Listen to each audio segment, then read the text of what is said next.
DK Shivakumar CM DK ಶಿವಕುಮಾರ್ಗೆ ಅತಿ ದೊಡ್ಡ shock ಎದುರಾಗಿದೆ.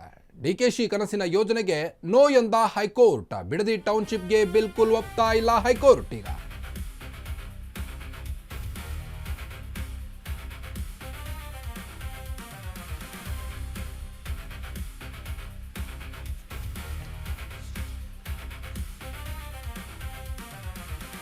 ಡಿಕೆಶಿ ಕನಸಿನ ಯೋಜನೆಗೆ ನೋ ಎಂದ ಹೈಕೋರ್ಟ್. ಬಿಡದಿ ಟೌನ್ಶಿಪ್ ಶುರುವಾಯಿತು, ಸಾಲು ಸಾಲು ಕಂಟಕ. ಈಗ ಡಿಕೆಶಿ ಕೈ ಬಿಡಬೇಕಾಗುತ್ತಾ ಬಿಡದಿ ಟೌನ್ಶಿಪ್ ಕನಸು? ಹೊಸೂರು ಗ್ರಾಮದ 14 ರೈತರಿಂದ ಟೌನ್ಶಿಪ್ ವಿರುದ್ಧ ಅರ್ಜಿಯನ್ನ ಸಲ್ಲಿಸಲಾಗಿತ್ತು. ರೈತರ ಅರ್ಜಿ ಪರಿಶೀಲಿಸಿದಂತ ಹೈಕೋರ್ಟ್ ಈಗ ಆ ಒಂದು ಟೌನ್ಶಿಪ್ಗೆ ಕಂಟಕ ಎದುರಾಗಿದೆ. ಈಗ ನೋ ಅಂತ ಹೇಳಿದೆ ಈಗ ಹೈಕೋರ್ಟ್. ರೈತರ ಅರ್ಜಿಯನ್ನ ಪರಿಶೀಲಿಸಿದಂತ ಹೈಕೋರ್ಟ್ ಬಿಡದಿ ಟೌನ್ಶಿಪ್ ಯೋಜನೆಗೆ ಮಧ್ಯಂತರ ತಡೆಯಾಜ್ಞೆಯನ್ನು ನೀಡಲಾಗಿದೆ. ಹೈಕೋರ್ಟ್ ತೀರ್ಪಿಗೆ ಹೊಸೂರು ರೈತರು ಖುಷಿಯಾಗಿದ್ದಾರೆ. ಈ ಯೋಜನೆ ಅಡಿಯಲ್ಲಿ ಕೋಟಿ ಕೋಟಿ ಲಾಭ ಮಾಡಿಕೊಳ್ಳಿಕ್ಕೆ ಸರ್ಕಾರ ಮುಂದಾಗಿತ್ತು ಅನ್ನೋ ವಿಚಾರ ತಿಳಿದು ಬರ್ತಾ ಇದೆ. ವಿಚಾರಣೆ ವೇಳೆ ಬೆಳಕಿಗೆ ಬಂತು ಹಗರಣಗಳ ಪ್ಲಾನ್. 34,000 ಕೋಟಿ ರೂಪಾಯಿ ಆಸೆ ಪಟ್ಟಂತ ಕಾಂಗ್ರೆಸ್ ಪಾಳೆಯ. ಈ ಯೋಜನೆ ಹಿಂದೆ ಇದೇ ಮಾಸ್ಟರ್ ಪ್ಲಾನ್. ಯಾವುದೇ ಸೂಕ್ತ ಪ್ರಕ್ರಿಯೆಗಳನ್ನು ಪಾಲಿಸದಂತ ಸರ್ಕಾರ ಏಕಾಏಕಿ ರೈತರ ಜಮೀನು ಕಿತ್ತುಕೊಳ್ಳೋಕೆ ಪ್ರಯತ್ನ ಪಟ್ಟಿತ್ತು. ಈ ವೇಳೆ ಭಾರಿ ಹೈಡ್ರಾಮಾವೇ ನಡೆದಿತ್ತು. ರೈತರು ಕೂಡ ಆಕ್ರೋಶಕ್ಕೆ ಒಳಗಾಗಿದ್ರು. ಯಾವುದೇ ಕಾರಣಕ್ಕೂ ನಮ್ಮ ಆಸ್ತಿ, ನಮ್ಮ ಗದ್ದೆಗಳನ್ನು ಮುಟ್ಲಿಕ್ಕೆ ಬಿಡೋದಿಲ್ಲ ಅಂತ ರೈತರು ಆಕ್ರೋಶವನ್ನು ವ್ಯಕ್ತಪಡಿಸಿದ್ರು. ಸರ್ಕಾರದ ವಿರುದ್ಧ ಘೋಷವಾಕ್ಯಗಳನ್ನು ಕೂಗಿದ್ರು.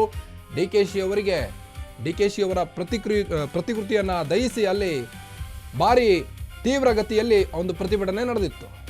ಆದಾಗ್ಯೂ ಕೂಡ ಕೆಲವೊಂದಿಷ್ಟು ರೈತರು, ಹೊಸೂರು ಗ್ರಾಮದ 14 ರೈತರು ಟೌನ್ಶಿಪ್ ವಿರುದ್ಧ ಅರ್ಜಿ ಸಲ್ಲಿಸಿದ್ರು, ದೂರನ್ನು ದಾಖಲಿಸಿದ್ರು. ಈಗ ಹೈಕೋರ್ಟ್ ಆ ಎಲ್ಲ ಅರ್ಜಿಯನ್ನು ಪರಿಶೀಲಿಸಿ ಈಗ ಒಂದು ತೀರ್ಪನ್ನು ನೀಡಿದೆ. ಈ ಯೋಜನೆ ಹಿಂದೆ ಮಾಸ್ಟರ್ ಪ್ಲಾನ್ ಇದೆ. ರೈತರಿಗೆ ತಿಳಿಸದೆ ಇವರು ಯಾವ ರೀತಿ ಈ ಒಂದು ಪ್ರಕ್ರಿಯೆಗೆ ಮುಂದಾದರು ಅನ್ನೋದು ಈಗ ಹೈಕೋರ್ಟ್ನ ಸಿಟ್ಟಿಗೆ ಕಾರಣವಾಗಿದೆ. ಏಕಾಏಕಿ ರೈತರ ಜಮೀನು ಕಿತ್ತುಕೊಳ್ಳೋಕೆ ಪ್ರಯತ್ನ ಪಟ್ಟರು. ಟೌನ್ಶಿಪ್ ವಿಚಾರಣೆಯನ್ನ 3 ವಾರಗಳಿಗೆ ಮುಂದೂಡಿಕೆ ಮಾಡಲಾಗಿದೆ. ಹೈಕೋರ್ಟ್ನ ಮಹತ್ವದ ಆದೇಶಕ್ಕೆ ರೈತರು ಕಾಯುತ್ತಿದ್ದಾರೆ. ಡಿಕೆಶಿ ಕನಸಿನ ಯೋಜನೆಗೆ ಹೈಕೋರ್ಟ್ ನೋ ಅಂತ ಹೇಳಿದೆ. ಬಿಡದಿ ಟೌನ್ಶಿಪ್ಗೆ ಶುರುವಾಯ್ತಾ? ಹಾಗಾದ್ರೆ ಸಾಲು ಸಾಲು ಸಂಕಷ್ಟ. ಈಗ ಅದೆಷ್ಟೋ ರೈತರ ಗದ್ದೆಗಳನ್ನ ಕಿತ್ತುಕೊಳ್ಳೋಕೆ ಪ್ರಯತ್ನ ಮಾಡಿತ್ತು ಸರ್ಕಾರ. ಈ ಯೋಜನೆ ಹಿಂದೆ ಮಾಸ್ಟರ್ ಪ್ಲಾನ್ ಇದೆ ಅಂತ ರೈತರು ಕೂಡ ಆಕ್ರೋಶವನ್ನು ವ್ಯಕ್ತಪಡಿಸಿದ್ರು.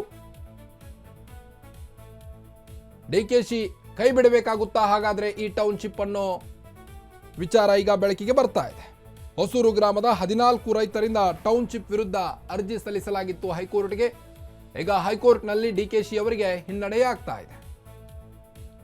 ಬಿಡದಿ ಟೌನ್ಶಿಪ್ ಯೋಜನೆಗೆ ಮಧ್ಯಂತರ ತಡೆಯಾಜ್ಞೆಯನ್ನು ನೀಡಲಾಗಿದೆ. ಈಗ ಈ ಯೋಜನೆ ಹಿಂದೆ ಮಾಸ್ಟರ್ ಪ್ಲಾನ್ ಇದೆ. 34,000 ಕೋಟಿ ರೂಪಾಯಿಗೆ ಕೈ ಸರ್ಕಾರ ಆಸೆ ಪಟ್ಟಿತ್ತು.